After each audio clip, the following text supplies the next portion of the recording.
morning. As you can tell, it is Christmas here, 2021, and we are about to interview Jonathan Mann. That's SongaDayDAO man, who has been writing a song a day.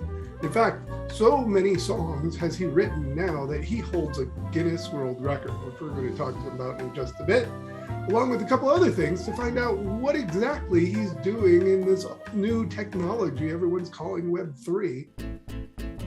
Well, we'll wait till quantum really comes around in mainstream before we expect it to go. Things are being mined. There's a lot of centralization going on. Jonathan Mann, so great to see you. And just for everyone at home, this is not Juliana Mann. This is Jonathan Mann using his wife's Zoom account this morning. Welcome. Thank you. Hi, hello. Hey, where are you in the world this fine day?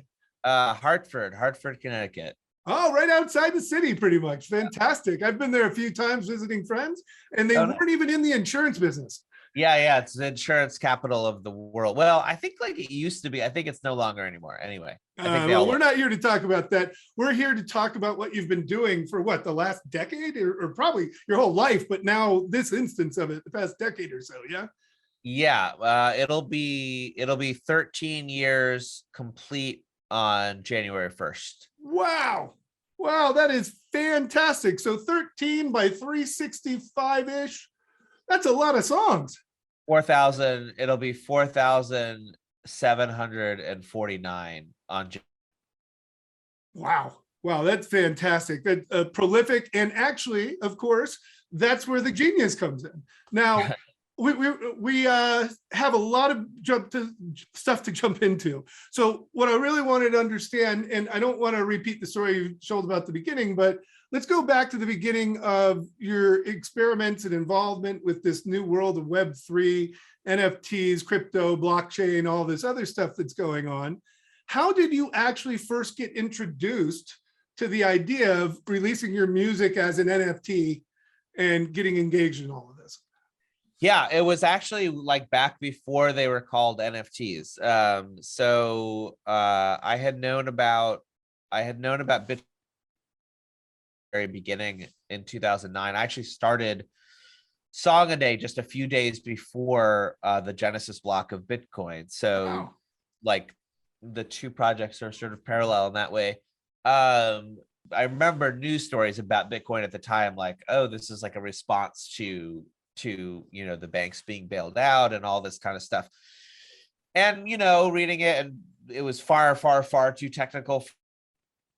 So I just ignored it. And then the next time it popped up on my radar was like 2013, probably, when Bitcoin was pumping really hard for one of the first times. I think maybe it was over 1,000 or something. Yep. And I had a friend who had who had invested early. It's like, I'm making so much money. I was like, whoa, okay, that's interesting. And it seemed right up until the moment that I learned there was more to it.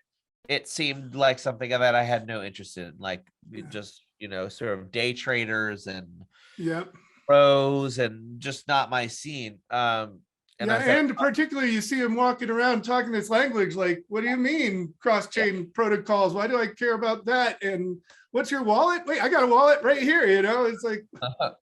I mean, even more than that, it seemed like just a money-making scheme. On a fundamental level, it just didn't interest me. And then I went to a conference called Fireside in Toronto, or outside of Toronto, at a summer camp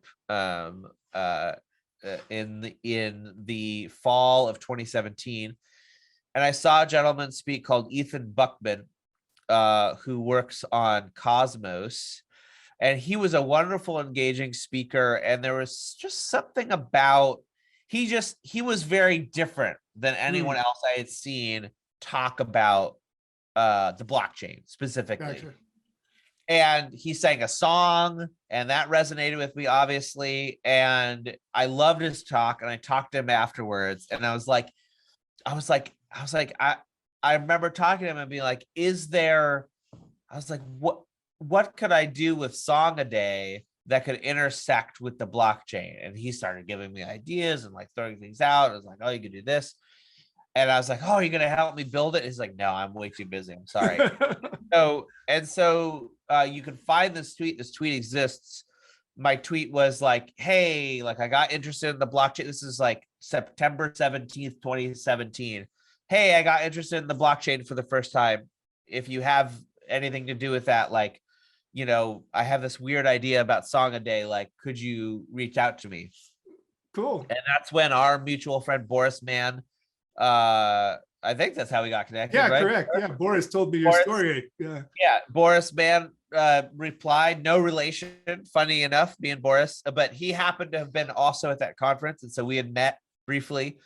And that same day, he sent me, you know, like 0.2 ETH, you know, which at that time was like $40 or something.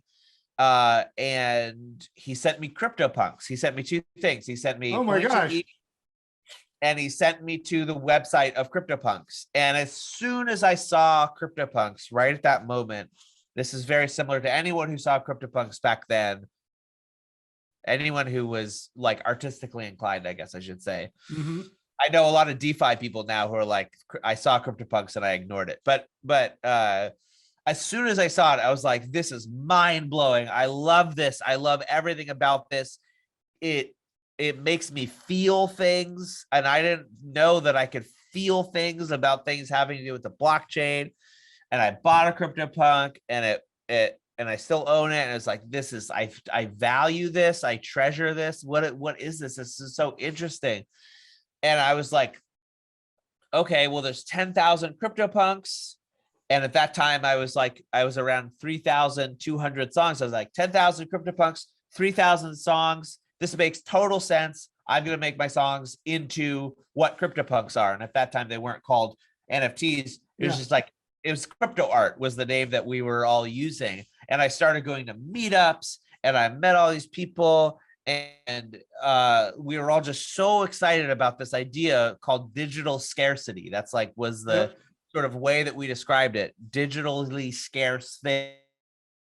Different kinds of value back to the things that have been devalued over the last 20 years, music, Napster, Spotify. Can we make things digitally scarce in a way that brings value back to them, you know? And and that was it. And so I was just like a rocket, you know, on this path that I've been walking ever since. And now 4 years in, you not only know a lot about this, but you're able to share and explain it very well, which we'll talk a little bit. Yeah. We'll talk a little bit more about some of those things in a little bit. So, you know, I just want to share a little experience. And again, this is conversational as well as interview, because we'll talk about some things and we'll have interviews. But I actually just finally went in to try to buy an NFT, a piece of art. My friend started working with Chubbicorns. Actually, she's one of my mentees from my time in Australia. And I hadn't really looked at it seriously because of my feeling that, oh, this seems like a JPEG scam and, you know, all the other stuff from the mainstream articles that I've seen, and my understanding of markets that, you know, only a few of these are going to be increasing in value forevermore, right? And so that's scarcity. That's how it works, right? And the more people get involved, the more mediocre shit will come in. So it's not going to be as engaging. That's natural. Yeah, that's a natural progression. And that's how the market works. So we'll let the market work. But the point was, I wasn't interested in until about early last month, I guess, in early November. I was posting like these thoughts like, oh, I'm staying away from NFTs, yada, yada, yada, in a conversation with Jeremiah Owang, and Peter Shankman chimed in and goes, I'm going to go ahead and bookmark this to look at because this tweet will not age well. Yeah. And it finally made me look at it, but only this past week when I went in to buy like a Chubbicorn and then found out the OG 250 are sold, and now they've got derivatives of them that there's 8,888. But then I started looking at him going, okay, I want to support my friend, so I'm going to go ahead and buy one of these and be a part of it. It's going to be my first purchase. They're very expensive. I'm looking at them right now. Goodness. Yeah.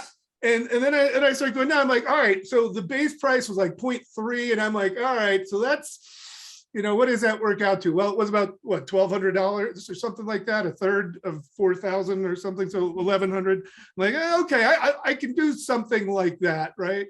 And then I started looking through them and I'm like, I don't want that one. I don't want that one. I don't want that one. I started looking for the one that resonated with me. And by the time I found one that resonated with me, it's like 0.9 ETH. Yeah. And I'm like, I just can't put $3,000+ into this at this point. But it was the experience of doing it. So when I hear about you getting into it from Boris sending you money to buy a CryptoPunk, like that is what people need to experience to be able to really understand it. And so what other sorts of experiences have people either gifted you or talked you through that has really helped you learn more about this space? I would even, with NFTs, I would even go like a step below that to this idea that we have to talk about on our podcast, Digitally Rare, me and Matt Condon, one of the many Matts, that ultimately, you know, NFTs have nothing to do with JPEGs, right? They have, and all the use cases you listed are all valid and things, but at the very base, when you get down to it, all an NFT is just a different kind of digital object. And it can be anything that a digital object can be. It can do anything that a digital object can do, but it can do more. And it brings a whole host of other things that a digital object couldn't do prior to this technology. And that's why Matt, my co-host, one of the many Matts, back in the day, like you were saying, you know, in the beginning of what you were telling me about, you know, the technologists who have their own language, and you know, why are we calling them wallets? Like, why are we, like, all of this language that I think if the branding people were in charge, or people who, like, I'll just say like Matt, he really wanted to call NFTs before they had a name.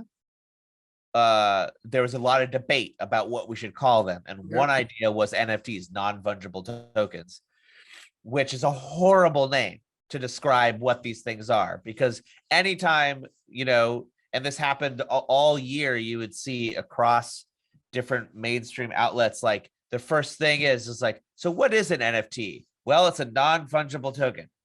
What does fungible mean? And now you're talking about fungibility, which is like, that, who cares? That has no bearing. It's a better digital object. And so what Matt wanted to call them were dots, digital object things. That was like his. That's really smart. That was, and which is a much more descriptive. It's like, and honestly, all of the hate and all of the confusion and all of the, like, these are just people flipping JPEGs, you know, and burning down houses. Like, all of that, I think a lot of it is because of this like weird name that they have, this non-fungible tokens, not something that I want to be involved with, this fungible token thing, but like a dot, a digital object thing. So fundamentally, that's just, you know, that's just all they are. And they're just like you said, like a pencil. It's literally a tool, a better way of having these digital things online that will eventually, probably, if like the utopian version of what has been imagined comes to fruition, it will affect everything from you know, the main thing that gets me most excited, it has to do with ownership over one's data. That's over the things that one creates online and the value that one brings to platforms of all kinds. That's, you know, fundamentally, that's the part that like gets me the most excited. Well, let me go down after that a little bit more. So, and I'm not familiar with this as you are at this point, so I'm still learning on this. So do you feel that releasing music as an NFT does give you real, you know, creator control, access rights, licensing, and all the other stuff you need? Or is it still going to be possible for people to get copies of those songs on their own outside of the system and, you know, get past all the things it's supposed to provide? Yeah, so what I'm talking about, and the reason I say it's utopian is because it doesn't exist yet. But the world that I'm envisioning, and to answer your question directly, the rights issue is separate, is a completely different conversation than when we're talking about NFTs. Like, because the NFT, there's nothing inherent in an NFT that provides any of that stuff. There's nothing inherent in an NFT that provides any kind of digital rights management or legal things or anything. It doesn't provide literally any of that. All it is, I mean, at the very most basic level, it's a hash of an image or a song, right? Yeah, it's a file. It's a file. It's a file that is like written to the blockchain immutably. It's a hash that's written to the blockchain immutably, and that's it. All of this other stuff there's potential there, but what NFTs do when it comes to a song right now is very different, and what it does for art is very different. Like right now, what we have is we just have like a weird miasma of I was thinking about that word earlier because They Might Be Giants song, the miasma plasma song. Love that. We have this weird like big wild west of excitement and weird marketplaces that exist for these things in a new way. Yep. And it's only right now what exists is only possible because it's this wild time of experimentation, and no one knows what's going on. And there exist these markets that never existed before, where people are interested in buying these things, and people are interested in buying these things for so many different reasons. Many of them are interested in flipping them and making more money. Like, so you can't discount that. Like that exists, and that is propping up, honestly, so much experimentation and so much wild ideas that are happening.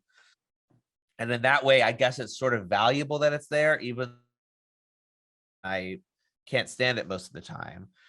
But that's what selling any kind of NFT right now is participating in the Cambrian explosion moment of whatever this is going to be. Now, what I was talking about more is down the line. One imagines a platform like Twitter, and where instead of the business model being that Twitter tries to monetize, well, Twitter doesn't do it very well. Let's take Facebook. Yeah. Twitter doesn't monetize anybody very well. But so let's say Facebook, which is a much better example, or Instagram, monetizing our eyeballs and selling it to advertisers. Like, YouTube, Instagram, Facebook, Twitter, they're not technology companies, they're advertising companies.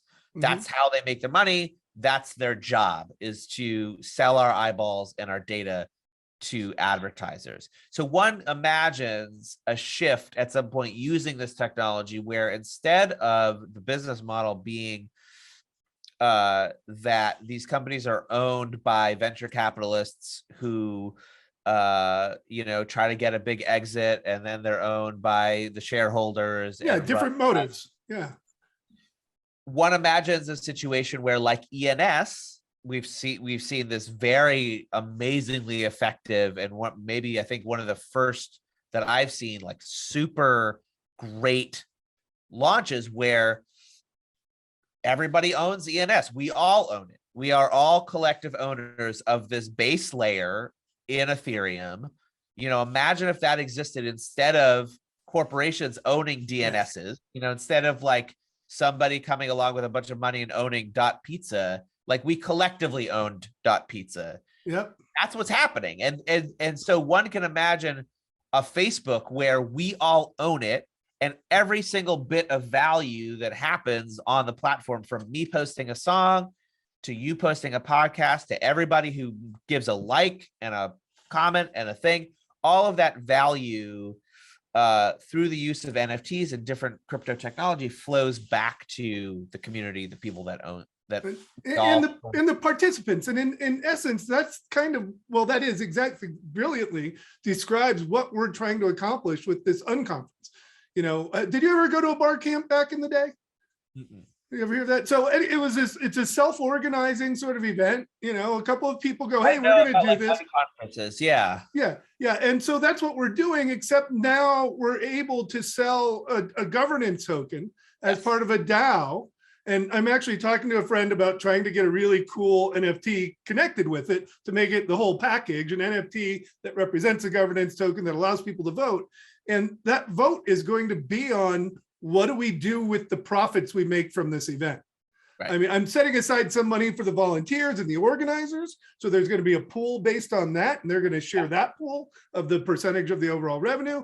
And then what's left over after the operating costs, and all this will be done publicly, will be shared by participants, hopefully such as yourself and other people who come in. So we are all sharing in that value. And you've just done a better job of explaining how and why that works than I could, which is why I love talking to other people, because we have similar ideas, but we say things slightly differently. And that little difference makes all the difference.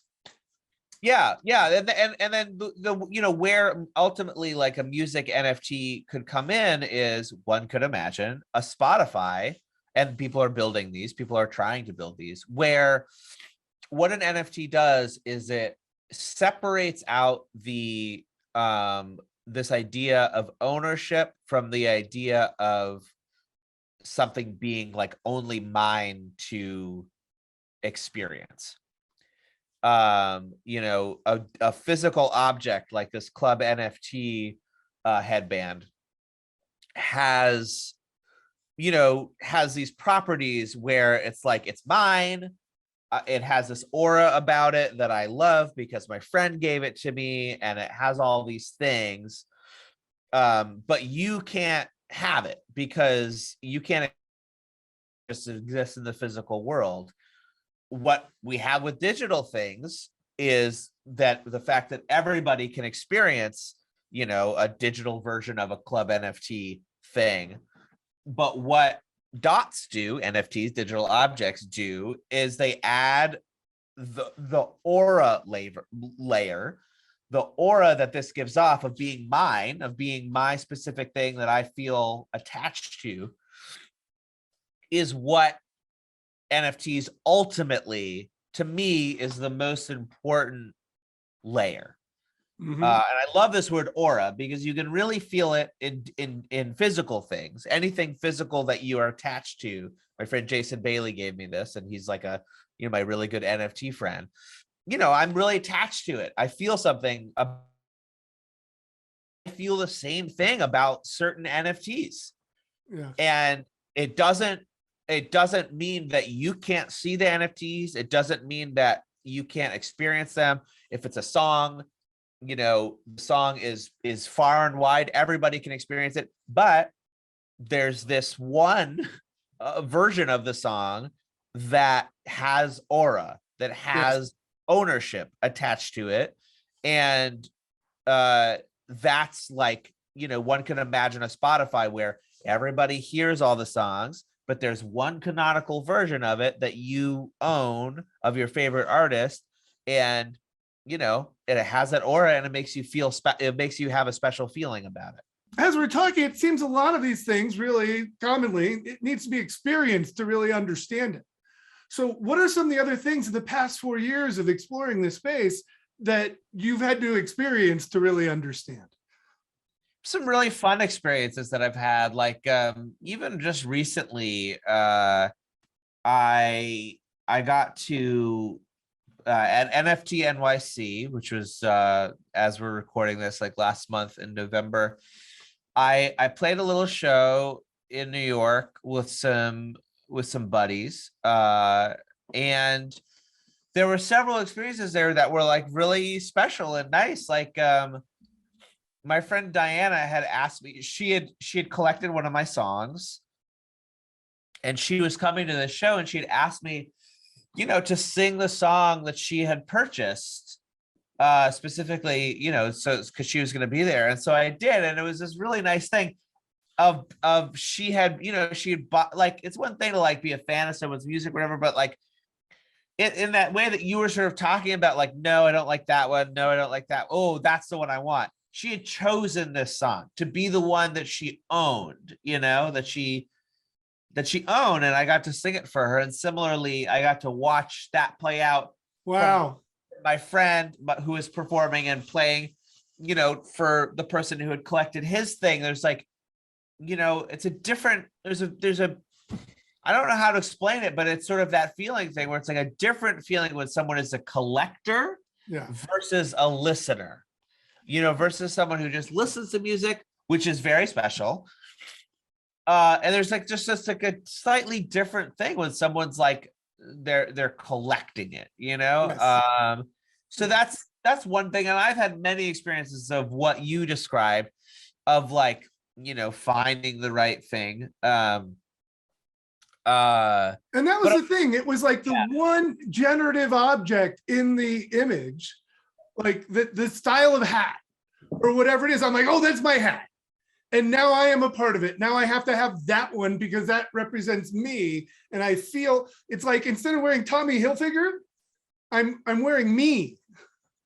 Yeah. And I will say, though, what's interesting is that most of these projects, the way that, and I've thought a lot about this actually because of the mechanics that I'm building for my own drop that's coming up. But like, I've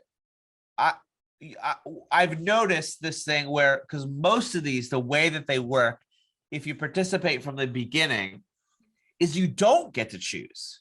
What you do is you press a button and you get sent something randomly. And, funny enough, you doing it that way, you can actually develop that same feeling because of the thing that you just happened to mint. It wouldn't necessarily be the one that you would choose, but because you did it this way, there's this really weird thing that happens where you become attached to it just from having had that experience of like, it's exciting and you don't know what you're going to get, and you press the button. There's a little bit of gambling that happens when people are like, they're trying to get a rare one. Yep. But there's also a lot less pressure, where when you're choosing, you feel a bit of pressure of like, and then you're like, oh, I couldn't afford that one. Yeah. But when you don't choose, with the pressure, it's like a double-edged sword. Yeah. When you're choosing, you get to choose, and there's an active participation, and you can make it look like you, but there's a lot of pressure, and you're like, ooh, am I choosing the right one? What's the resale? What my biggest problem was, what's the resale value on this? I was looking at some of the entry level ones, and I'm like, I'm going to be stuck with this for a long time. I don't want this to get. On the other hand, on the minting, you lose the it's going to look like me, you lose the active participation, but what you gain is it's fun. It's genuinely fun to press this button, and then you're like, yay, look at this little guy that I got, he's so cute, Well, I would say it's the same as like having your raffle ticket pulled. You just want a gift certificate to Chili's. Oh, hey, and everyone claps and like exactly. Hey, hold on a second. But you mentioned your drop, and we're starting to run. I've got deeper stuff I want to get to. Let me give you one more thing, because you just reminded me of something else, another experience that I had at NFT NYC. There's this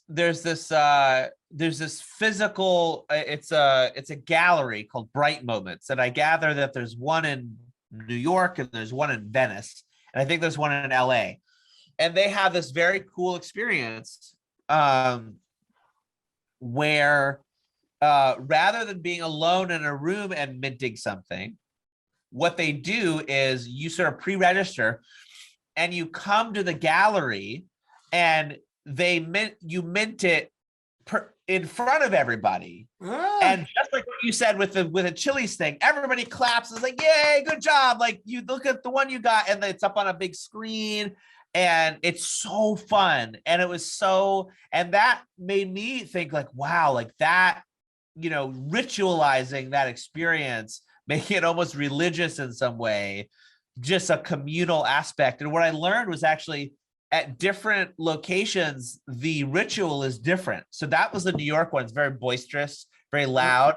The LA one, I gather, and I haven't verified this, so I could be, is much quieter. Yeah, it's like everybody is in white and it's quieter and your shoes are off and it's more meditative. Oh, okay. I thought you were going on to a midsummer thing. I was like, oh, uh-oh.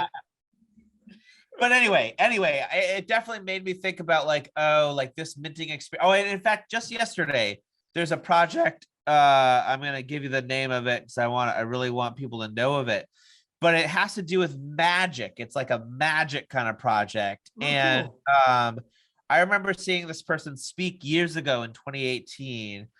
It's called Claves Angelica. I will link it to you so you can put it in the show notes. Yeah, I'm pulling it up now, so we'll get it. Claves Angelica, and Got it. the best minting experience I've ever seen on a you like summon some runes and you touch some things and you speak into the microphone. It has all these aspects to it. It's really beautiful, and the space is wide open for like how you bring these objects, these digital objects, into existence. It's a very interesting, fun question. Well, that's going to be a fantastic transfer experience into the metaverse, into VR. I mean, that's going to be phenomenal. Yeah. But you know what? There's one thing that really came to mind here as we've done this. One of the songs that I ran across of yours that I really enjoyed was I Made a Huge Mistake. I Sold My Bored Ape. Love your verse, by the way. And the chorus is just fantastic. It's really spot on in so many ways. But, there's the other side of that joy is what I was trying to point out as well. Yes. And you just speak a little bit to that song, and I'm playing it for everyone next. Sure. Yeah. So, I'm not even like, I'm not even a big Bored Apes fan. I'll say that out front. I was like, it was this big thing that happened back in May is when it first really caught on. It launched in April, but it caught on in May and it sort of exploded. And I was like, I'm not really interested in this, but I am curious, like, what is this Bored Ape thing about? So I asked my friend to send me one back then when they were, they were like 0.5 or 0.2 ETH. It wasn't that expensive. It wasn't a big ask. It was the equivalent of 250 at the minting for the OGs. Yeah. And so he had like a bunch of them. And he just sent me one. Wow. And over time, I grew attached to it, just like anything else. I sort of like I'm still not that interested in the project. Like, just it's not really my scene.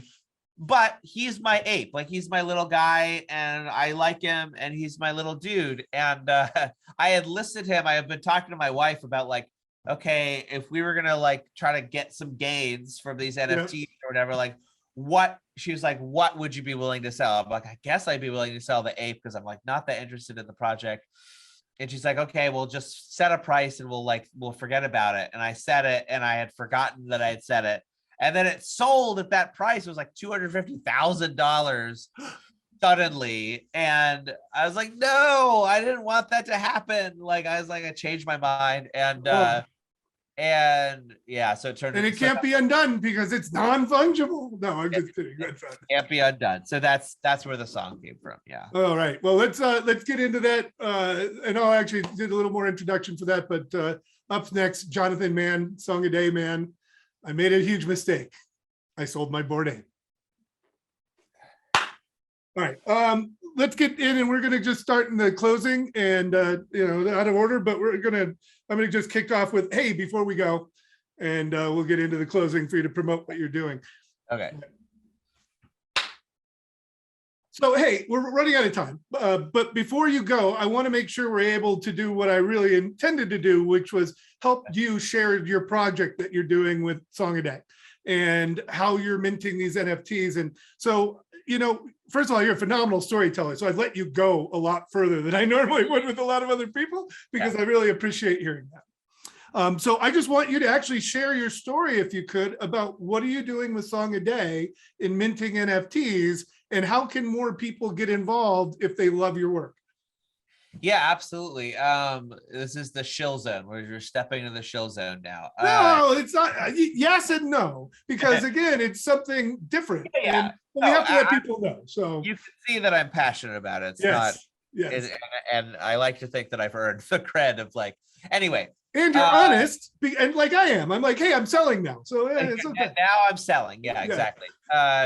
Yeah. So what's happening is that on December 31st, which we're getting closer to every day, it's very scary. It'll be next week after I get this cut up for us. Very scary for me. On December 31st, I am dropping 3,748 songs. Wow. That is the number of songs that I've written minus years 1 and 2 of Song a Day, which have already been sold. So this is years 3 through 13 of Song a Day are all dropping at once. They're going to be 0.2 ETH upon drop. And this is every single song a day that I've ever written, aside from the first 2 years. And the only other ones that won't be at the drop are ones that I've already sold individually on sites like Super Rare and stuff. But they'll all be available. It's going to be randomized minting, as we were just discussing. So you won't know what you're going to get. The first 2 years were done the other way, where people had to choose. And I ultimately have decided, like those trade-offs we were talking about, I think randomized is better. Yeah. I think Topps baseball cards figured that out a long time ago. Better. You'll get something and you may or may not like. My experience is usually I love what I got just because now it's mine. Yay. And if you don't, you can go on secondary markets and find the one that you really do want. It's also fair in the sense that Song a Day, in terms of rarity, this like weird thing that we all glom onto with NFTs. Yeah, digital scarcity has a very weird, there's no good vector to decide rarity.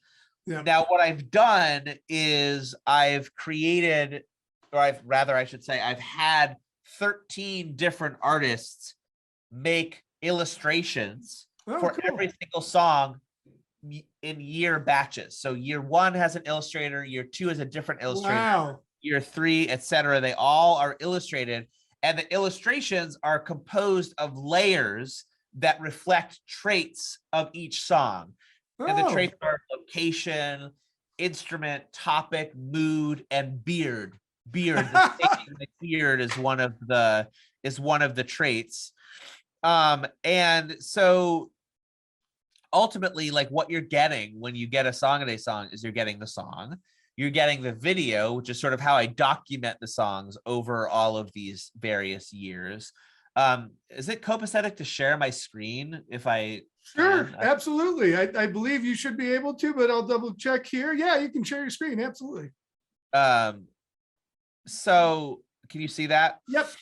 So you can just, I'm just gonna like show, this is images from year 1.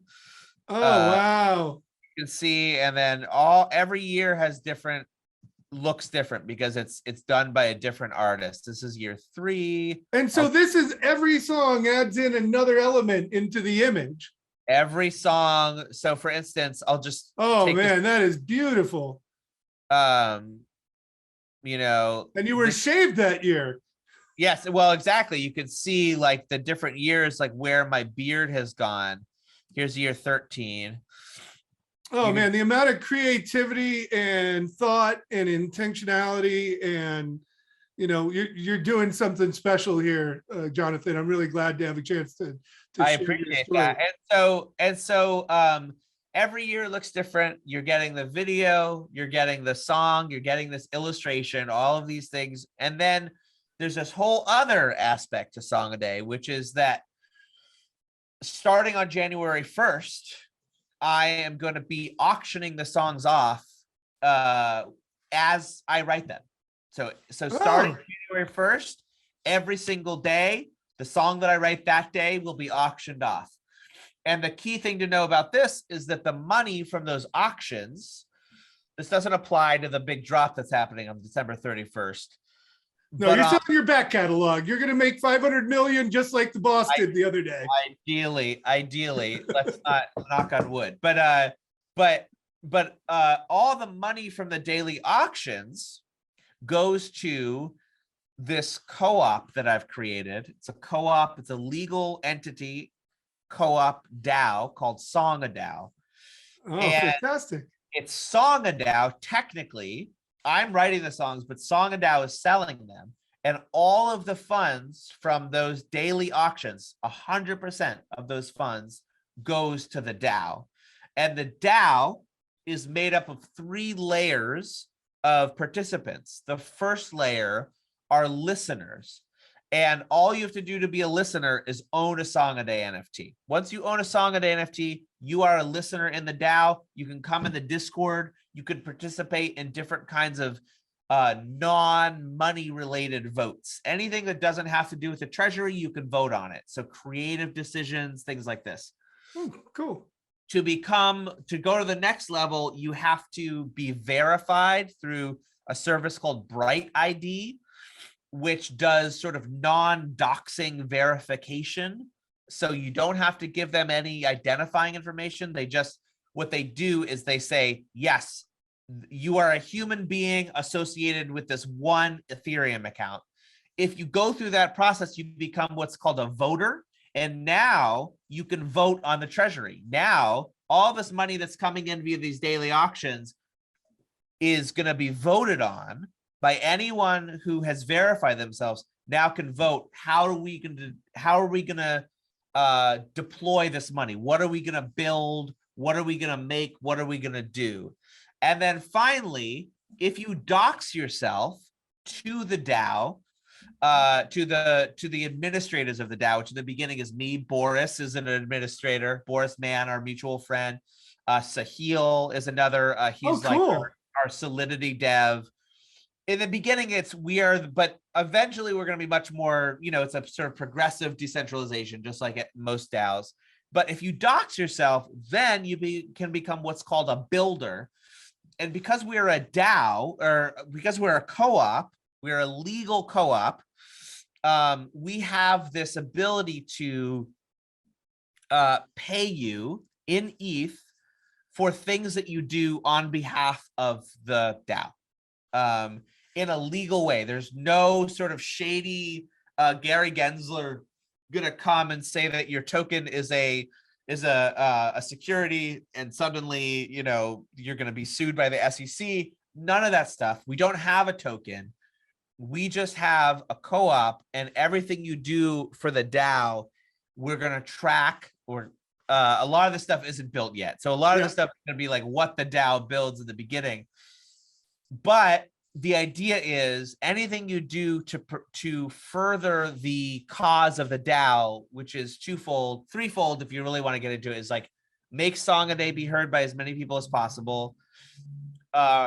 Spread the meme and the idea of daily creativity, and to sort of help other artists break the shackles of what exists in the music industry now. Those are the sort of 3 biggest ideas of the DAO. Fantastic.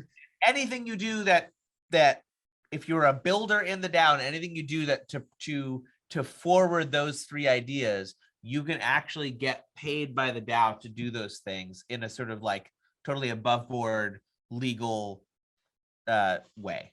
That is fantastic. And, that's been my thing as well, that, we can't run organizations of people on code. Right. And it's clearly all on code, but there are things like that, the financial stuff, the decision-making, contributions, activity that we can measure, and we can actually determine value contributed, value out. There's a lot of things in 3.1 that make that stuff easier, and that has potential to streamline that and make it, more transparent, like everyone can see who's getting what, all that kind of stuff. Well, we are so past our time, but wow. And now after almost an hour of conversation, first of all, immediately, as soon as I looked at your work, I understood why Boris was sharing this with me, because it's phenomenal. And what you've done is very pioneering, and more importantly, you make it approachable. And that's kind of our goal with Web 3.1. And then more directly, once again, as you just did a little while ago, you've now shared kind of the story of what I'm trying to do with this event, with this unconference. Because the unconference was always a sense that you don't just attend, you contribute, you participate, you're an active participant. And so now we want to take it to that next level. And I think I may just be following in your footsteps a little bit on what you're doing with some of this stuff. So if I may, I'm definitely going to participate in the drop, and we'll actually buy one for the Web3 DAO. So that'll be my first purchase for Web3. So we'll have an asset to start. But I'm doing that so I can not only support you, but also so that I can learn from you and figure out how this stuff works, because I expect that what we're trying to do with Web3 is going to fuck up a lot.